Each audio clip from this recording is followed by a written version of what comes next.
Hello friends, welcome to my YouTube channel Devendra math classes. देखिए friends, question number 6 देखेंगे। Exercise 11.1 का क्या कहता है? Draw a triangle A B C with side B C is equal to 7 centimetre. Angle B जो है वो 45 degree है और एंगल ए कितना है? 105। ठीक है भाई। Then construct a triangle whose sides are 4/3 times the corresponding sides of triangle A B C. तो सबसे पहले हम ये ट्रायंगल ड्रॉ करेंगे ए बी सी, जिसकी साइड क्या है? BC 7 सेंटीमीटर और इसमें क्या है अपने को 2 एंगल्स गिवन है भाई, है ना। तो हम सबसे पहले BC को ड्रॉ कर लेते हैं। ठीक है, कितना ड्रॉ कर लेंगे हम BC को? 7 सेंटीमीटर। यहाँ पे हमने BC को 7 सेंटीमीटर ड्रॉ कर लेना है। ठीक है भाई, क्लियर। ये क्या आ गया आपका? BC 7 centimetre. अब यहाँ पे देखें तो देखें अपने पास एंगल B कितना है? 45 डिग्री। तो और एंगल A दिया है 105। कितना दिया है एंगल A? 105। ठीक है। अब अपने को एंगल यहाँ पे देखें तो लाइन पे B एंगल तो हम 45 डिग्री का बना देंगे, तो और A पर 105 डिग्री का एंगल है। और यहाँ पे अगर आप देखें, हमें पता है कि पूरी ट्रायंगल का जो एंगल्स का सम है वो कितना होता है? 1 डिग्री होता है, 180 डिग्री होता है। 180 डिग्री में से अगर आप एंगल A और एंगल B सब्ट्रैक्ट कर देंगे तो क्या आ जाएगा आपके पास? एंगल C आ जाएगा भाई। ठीक है, और वो हम यहाँ पे बना देंगे। अब देखिए क्या कैसे करेंगे। अब आपने सबसे पहले B पे 45 डिग्री का एंगल बनाना है, तो आपने जो अपना प्रकार है उसको कितना भी आपको खोल के, और सबसे पहले क्या करना पड़ेगा आपको 90 डिग्री का एंगल बनाना पड़ेगा। क्या करेंगे? 90 डिग्री का एंगल आप बना लेंगे भाई। देखिए आपने बना लिया आर्क, फिर आपने इसको चेंज नहीं करना है, उतना ही रख के आपने यहाँ रख के प्रकार को, और ये एंगल बनाना है। ये कितने डिग्री की आर्क है भाई? ये 60 डिग्री का एंगल बन जाएगा। ये अब इस आर्क पे रख के आपने फिर आप लगाएंगे तो ये अब कितने का बनेगा? 120 डिग्री का। क्लियर है? ये कितने की आर्क लग गई? 120 की। अब यहाँ से रख के और फिर आप आगे लगा देंगे तो ये 180 डिग्री का एंगल बन जाएगा। ये जो लाइन BC आ रही है, ठीक है, ये कितना एंगल बन जाएगा? वो 180 डिग्री का, अगर आप एक आर्क और लगा देते हैं तो। क्लियर। अब हमने बनाना है यहाँ 90 डिग्री का एंगल, तो आपने जितना प्रकार अब खोला हुआ है उतना ही रखना है, चेंज नहीं करना है। अब आपने यहाँ रख के और आपने ऊपर की साइड एक आर्क लगानी है। क्लियर है भाई? देखिए लगा दी यहाँ से इस पे, और अब यहाँ से ये जो दूसरी आपने लगाई थी 120 डिग्री की, उससे एक और लगा देंगे। अब ये आर्क्स जहाँ कट कर रही हैं वो एंगल कितना आ जाएगा आपका? 90 डिग्री। आपने 90 डिग्री का एंगल क्यों बनाया है? 45 डिग्री का एंगल बनाने के लिए। ठीक है, 45 डिग्री का एंगल बनाने के लिए आपने 90 डिग्री का एंगल बनाया है। ये 90 डिग्री का एंगल आ गया अपना। क्लियर। अब यहाँ पे देखें तो हमने एंगल बनाना है B पे 45 डिग्री का। अब आप क्या करेंगे? आपने जो है प्रकार को कितना भी खोल लेंगे भाई। आपने यहां से एक आर्क लगानी है। कहां से लगाएंगे आप? यहां से। देखें फिर से बता देता हूं मैं, ये BC को ये जो आर्क जहां कट कर रही है वहां से एक आर्क लगाएंगे आप। जैसे हमने ये एक आर्क लगा दी यहां, ठीक है, आर्क लगा दी। और फिर आप क्या करेंगे? यहां जहां से ये आपका 90 डिग्री का एंगल से ये लाइन जो आ रही है, इस आर्क को जहां कट कर रही है, ये पॉइंट, इस पॉइंट की बात कर रहे हैं हम, ये। ठीक है, इसको आपने क्या करना है? अब इस पॉइंट से ये आर्क दूसरी लगा देनी। अब ये जहां कट किए दोनों आर्क, उसको आपने B के साथ से आपने मिला देना है। ठीक है, ये जो अब एंगल आ गया आपका वो कितना आ गया? 45 डिग्री का। क्लियर है। अब यहाँ पे देखें तो अब हमने बनाना है एंगल C पर। सी पर एंगल जब आप बढ़ाएंगे तो 180 डिग्री में से 105 और 45 को क्या करना है, आपने सब्ट्रैक्ट करना है। तो सब्ट्रैक्ट करेंगे तो 105 और 45 कितने हो गए आपके, 150 हो गए। और टोटल ट्रायंगल 180 डिग्री की होती है, तो यहाँ सी पे कितना एंगल बनेगा, 30 डिग्री का। तो यहाँ हम क्या करेंगे, अब 30 डिग्री का एंगल बनाएंगे। ठीक है भाई, तो 30 डिग्री का एंगल बनाएंगे तो आप फिर से सी पे प्रकार को रखेंगे और इसको ये आर्क लगा दी हमने। अब यहाँ से आपने 60 डिग्री जो है उसकी आर्क लगा देनी है। और अब यहीं रख के ही आप इसको एक आर्क इधर लगा ले भाई, क्योंकि अब हमने 30 डिग्री एंगल बनाना है ना। तो एक आर्क ये लगा दे आप, और एक आर्क यहाँ से जो आपने 60 डिग्री की आर्क लगाई थी वहाँ से आपने एक आर्क इसको कट करना है भाई। जो आप लगा चुके हैं ना ये आर्क, इसको आपने कट कर देना है। क्लियर है, ये हमने कट कर दिया है। और अब आपको इसको मिला देना है। ये जहाँ पे जाके मिलेगा ये इल, ठीक है, ये जहाँ मिले दोनों पॉइंट, यहाँ से जो लाइन आपने ड्रॉ की थी ये एंगल बनाया था, और यहाँ कितना बनाया अब आपने 30 डिग्री। ये पॉइंट क्या आ गया, ए पॉइंट आ गया। क्लियर है। और इस ये अगर एंगल की बात करें तो ये कितना आ गया, 105। कितना आ जाएगा ये, 105। आप इसको डी से माप भी सकते हैं, ये आपका एंगल 105 डिग्री ही आएगा। ठीक है, आपने इनडायरेक्ट रूप से इसको यहाँ कर दिया है। कैसे, आपने बी का एंगल और सी का एंगल बना के। तो ये बात स्वाभाविक है कि यहाँ कितना एंगल बनेगा, ये बनने वाला 105 डिग्री का। क्लियर। अब आगे देखें तो आप अब इसकी कंस्ट्रक्शन भी लिख लेंगे, है ना। आप इसकी कंस्ट्रक्शन लिखेंगे। देखो मैं कंस्ट्रक्शन लिख देता हूं इसकी। आपने क्या किया भाई, नंबर फर्स्ट स्टेप क्या किया आपने, आपने ये ट्रायंगल कंस्ट्रक्ट कर दी। Construct triangle ABC triangle construct कर दी, जिसमें इन विच बीसी कितना बनाया आपने, 7 सेंटीमीटर लिया। ठीक है, एंगल बी कितना लिया आपने, एंगल बी 45 डिग्री लिया। और एंगल सी कितना लिया आपने, एंगल सी आपने कैसे फाइंड आउट किया, आपने 180 डिग्री में से क्या सब्ट्रैक्ट कर दिया, एंगल ए को और एंगल किसको, एंगल बी को। क्लियर है भाई। और यहां पे देखें तो 180 डिग्री में से एंगल ए कितना है 105, एंगल बी कितना है अपना 45 डिग्री। तो ये जब दोनों सब्ट्रैक्ट करेंगे तो कितना आ जाएगा, 180 डिग्री माइनस 150, ये कितना आ गया 30 डिग्री। तो एंगल सी आपने कितना ड्रॉ कर दिया, 30 डिग्री का। एंड एंगल ए कितना हो गया 105 डिग्री। ठीक है भाई। उसके बाद अब आपने क्या करना है, आपने ये ट्रायंगल तो कंस्ट्रक्ट हो गई। अब एक ट्रायंगल कंस्ट्रक्ट करनी है जिसकी साइड्स क्या हो, आर 4/3 टाइम्स हो, किसकी, corresponding sides of triangle ABC की। ये जो ट्रायंगल आप बना चुके हैं इसकी क्या हो, 4/3 टाइम्स होंगी। ठीक है, कोरस्पोंडिंग साइड्स की 4/3 टाइम्स। ठीक है, जो आप ट्रायंगल बनाएंगे अब अब यहां पे देखें तो 4/3 स्केल फैक्टर यहाँ पे 1 से ज्यादा है, तो बनने वाली ट्रायंगल इस ट्रायंगल से क्या होगी भाई, बड़ी बनेगी। अब आपने क्या करना है, यहाँ बी पे एक एक्यूट एंगल आपने बना लेना है। ठीक है, एक्यूट एंगल आपने बी पे बना लेना है, और इसको मान लो एक्स नाम दे दिया। तो अब आप कंस्ट्रक्शन में लिख दें, सेकेंड पॉइंट क्या लिख दूं, ड्रॉ या मेक लिख लें, make an acute angle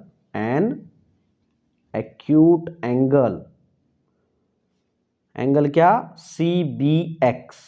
clear है भाई, बना लिया आपने।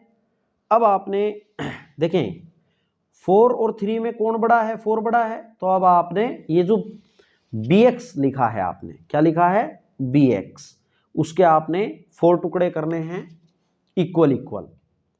आपने 4 टुकड़े इसके कर लेने हैं भाई अब जैसे मैंने बी पे रख लिया है और यहाँ पे बी से रख के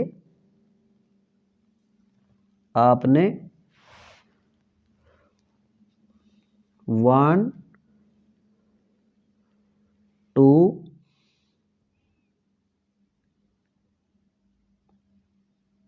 3 और ये 4 टुकड़े कर लिए भाई। और इनको नाम ले लें आप B1 B2 B3 और B4। देखिए जब स्केल फैक्टर 1 से बड़ा है तो बनने वाली ट्रायंगल इससे क्या बनेगी, बड़ी बनेगी। अब आपने क्या करना है, देखो जो डिनोमिनेटर में लिखा है आपके पास उसको आपने सी पॉइंट से मिला देना है। ठीक है, डिनोमिनेटर में जो भी लिखा होता है उसको आप इस पॉइंट एंड पॉइंट से ट्रायंगल की साइड से मिलाते हैं। तो यहाँ पे B3 को आपने सी से मिला लेना है भाई। ठीक है, B3 को सी से ज्वाइन कर देना है। आप लिखे कंस्ट्रक्शन में क्या, नंबर 3 पॉइंट ज्वाइन B3C कर लिया आपने। अब आपने क्या करना है, इस B3C के पैरेलल लाइन ड्रॉ करनी है यहां बाहर की साइड। ठीक है, तो कैसे पैरेलल लाइन कैसे ड्रॉ करते हैं, हम सेम प्रोसीजर फॉलो करेंगे, सभी क्वेश्चंस में वही कर रहे हैं। प्रकार को कितना भी आपको ले लेना है, ठीक है, और लेकर B3 से आपने क्या करना है, एक आर्क लगानी है B3 से। यहां से आपने एक आर्क ये लगा दी भाई, क्लियर है। और B4 से भी एक आर्क लगानी है। ठीक है, अब आपने क्या करना है, इस एंगल को माप लेना है। ये कितना है आपका, यहां ये जो आर्क लगाई है आपने, इसको आपने माप लेना है भाई। और इसको माप के, और आपने ये जो आर्क लगाई है और ये जहां कट कर रही है, यहां कट कर रही है, यहां से अब आपने इसको कट कर देना है, इसको जो आर्क आप लगा चुके हैं। ठीक है, और क्या करना है आपने, B4 और इसमें से होती हुई लाइन जो है आपने ड्रॉ कर देनी है। कर दिया आपने ड्रॉ। और BC को आपने क्या कर देना, ये लाइन क्या आ गई, इस लाइन के पैरेलल आ गई भाई। और BC को आपने एक्सटेंड कर देना है। ठीक है, इसको नाम, ये C था, इसको नाम रख लेते हैं हम क्या, C डैश। तो आप क्या लिखेंगे, आपने क्या किया, ड्रॉ किया एक पैरेलल लाइन को, draw a line parallel to, किसके parallel, parallel to B3C। B3C के पैरेलल एक लाइन ड्रॉ की आपने, जो पास हो रही है, विच passes थ्रो किस में से पास हो रही है भाई, B4 में से। एंड कट कर रही है एक्सटेंडेड बढ़ी हुई BC को, extended BC at point C dash point पे क्या कर रही है, उसको कट कर रही है। क्लियर है। अब आगे देखें तो देखो, अब आपने क्या करना है, AC के पैरेलल लाइन आपने ड्रॉ करनी है। और कैसे करेंगे अब हम देखें, आपने क्या करना है भाई, इसके लिए एक आर्क, इसको मैं थोड़ा सा मिटा देता हूं यहां से, ये अब ये काम की भी नहीं थी, अपने ज़्यादा बढ़ गई थी भाई। अब यहाँ पे देखें, आपने इसके पैरेलल करने के लिए सेम प्रोसीजर, जितना भी प्रकार आपने लेना है उतना आप ले लेंगे। और आपने एक लाइन ड्रॉ कर लेनी है। ठीक है, एक लाइन मान लो मैंने ये ड्रॉ कर दी। आप छोटी अगर लेना चाहें तो छोटी भी ले सकते हैं। देखें, ये लाइन ड्रॉ कर दी भैया आपने, देख लें अच्छे से। ये डार्क कर देता हूं मैं, तब आपको क्लियरली नजर आएगी। देखो, ये जो डार्क सी दिख रही है आपको, इतना यहां तक ही आपने ये लाइन ड्रॉ करनी है। और C डैश पे रख के, अब प्रकार को चेंज नहीं करना है आपने, जो अपना कैंपस है इसको उतना ही आपने रखना है। और एक यहां से आर्क ड्रॉ कर देंगे। क्लियर है भाई, C डैश पे रख के ये आर्क बना दी मैंने, ये ऐसे। अब आपको ये एंगल जो है वो माप लेना है। देखो, आपने क्या करना है, अब ये जो एंगल है ये कितना है, 30 डिग्री है, वैसे हम बढ़ा चुके हैं, ये तो अपने को पता है, ठीक है। ये जितना भी है इसको लेके और अब आपने यहाँ से रख के इसको कट करनी है, क्लियर है। और अब आपने लाइन ड्रॉ कर देनी है जो सी डैश और ये जो कट की है उसमें से होती हुई आपके पास जाएगी भाई, क्लियर। और ये पॉइंट क्या है, ए डैश। तो आप क्या लिखेंगे, 5th पॉइंट लिख दें, draw a line parallel to किसके, एसी के, एसी के पैरेलल है ना ये लाइन, जो पास कर रही है किसमें से, विच पासिस थरो, किसमें से पास कर रही है ये, सी डैश में से, एंड बीए को एक्सटेंड किया है ना, यहां तक ही था, बीए तो यहां तक था, इसको एक्सटेंड किया गया है, उसको ये ए डैश पॉइंट पे कट कर रही है, and cut extended B A at point किस पे भाई, ए डैश पे, ठीक है। और लास्ट आप क्या लिख देंगे, हैंस रिक्वायर्ड ट्रैंगल कौन सी, A dash B C dash is formed, हो गई भाई फॉर्म, क्लियर है। ये थी आपकी कंस्ट्रक्शन, आपने ये फिगर बना लेना है और ये कंस्ट्रक्शन कर लेंगे, क्लियर है भाई। अब आपने क्या करना है, इसका जस्टिफिकेशन देखो, जस्टिफिकेशन अगर आपको फिगर बनाना आ गया है तो आप अपनी लैंग्वेज में कंस्ट्रक्शन को मेरे से बेहतर आप लिख सकते हैं, ठीक है। जस्टिफिकेशन अगर देखें तो अब आपको क्या जस्टिफाई करना है, क्या प्रूव करना है भाई, देखो आपको न्यू ट्रायंगल जो बनती है आपने उसका रेशियो कोरस्पोंडिंग जो अपनी पहली जो ट्रायंगल थी, ठीक है, गिवन ट्रायंगल, उसके साथ लेना है ए डैश। अब न्यू ट्रायंगल का क्या ले लें, ये मान लो ये साइड ले रहे हैं तो ए डैश बी लेंगे और इसका रेशियो इसके कोरस्पोंडिंग पुरानी ट्रायंगल कौन सी, ए बी, इक्वल है किसके, A dash C dash upon A C के, इक्वल है B C dash upon B C के, और ये इक्वल किसके दिखाना है आपने, क्या है, स्केल फैक्टर अपना कितना है भाई, 4/3, 4/3 टाइम है ना, इसने बोला था आपने ट्रायंगल कंस्ट्रक्ट करनी है जिसकी साइड्स क्या होंगी, 4/3 टाइम्स होंगी कोरस्पोंडिंग साइड्स इस ट्रायंगल की। तो ये किसके इक्वल है, आपने प्रूव करना है 4/3 के, ठीक है। ये आपने जस्टिफिकेशन करनी है। वैसे हमने पिछले क्वेश्चनों में सभी में जस्टिफिकेशन करवाई है, आप सिमिलर आप यहाँ पे जस्टिफिकेशन कर सकते हैं, वही करेंगे हम। आपने क्या करना है, ये दोनों ट्रायंगल्स जो हैं कौन सी, ए बी सी ट्रायंगल और triangle A dash B C dash, इन दोनों को क्या करेंगे, सिमिलर प्रूव करेंगे। आप क्या बोलेंगे, ट्रायंगल ले लेते हैं हम, in triangle A dash B C dash and triangle A B C, ठीक है भाई। देखिए ये ट्रायंगल हमने आगे ले ली है, उसका क्या रीजन है कि जब आप इसका रेशियो लिखेंगे, अब यहाँ पे हम पहले तो इसको सिमिलर प्रूव करते हैं, सिमिलर प्रूव करें तो ये जो एंगल है कौन सा, बी वाला angle A dash B C जो है, सी डैश लिख देता हूं, ये इक्वल है किसके, एंगल ए बी सी के, क्या है ये, कॉमन एंगल है, क्लियर है भाई।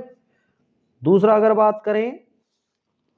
अगर बात करें तो ये दोनों पैरेलल लाइन जब हैं तो ये जो एंगल दिख रहा है आपको, ये इसके कोरस्पोंडिंग है कि नहीं, ये इसके कोरस्पोंडिंग है और ये एंगल इसके कोरस्पोंडिंग, क्योंकि ये इंटरसेक्टिंग लाइन हो गई ना इनकी, इन दोनों पैरेलल लाइंस की ये जो लाइन है क्या हो गई, इंटरसेक्टिंग लाइन। तो ये एंगल और ये एंगल क्या होंगे भाई, इक्वल होंगे, कोरस्पोंडिंग एंगल। सिमिलरली ये और ये कोरस्पोंडिंग, तो आप लिखेंगे एंगल क्या, बी ए डैश सी डैश इक्वल है किसके, एंगल बी ए सी के। क्या है ये, कोरस्पोंडिंग एंगल, कोरस्पोंडिंग एंगल।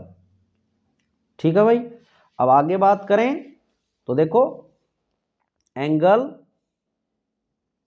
कौन सा एंगल, अब ये एंगल और ये एंगल कोरस्पोंडिंग लिखें तो यहां पे क्या बोलेंगे, ए डैश सी डैश बी जो है वो इक्वल होगा किसके, ये वाला एंगल किसके इक्वल होगा, इस वाले के, एंगल ए सी बी के। ये भी क्या है, कोरस्पोंडिंग एंगल है। क्लियर। तो देयरफॉर आप क्या बोलेंगे, triangle A dash B C dash जो है वो सिमिलर हो गई ट्रायंगल ए बी सी के। अब सिमिलर हो गई तो क्या होगा, इनकी कोरस्पोंडिंग साइड्स का रेशियो जो है वो इक्वल होगा भाई। तो A dash B upon A B, first two इसके फर्स्ट टू, अब लास्ट के टू और इसका लास्ट टू क्या है बी सी, और इसका फर्स्ट और थर्ड यानी कि ए डैश सी डैश अपॉन इसका फर्स्ट और थर्ड ए सी के इक्वल होंगे ना। अगर ये ट्रायंगल सिमिलर हैं तो ये होगा भाई। ये आपने 6 चैप्टर में पढ़ा है सिमिलर ट्रायंगल की क्या खासियत होती है, यही होती है कोरस्पोंडिंग साइड्स का रेशियो जो है वो इक्वल होता है। तो इसको इक्वेशन 1 नाम रख लें आप। ठीक है, आपने क्या नाम रख लिया इसको, इक्वेशन 1।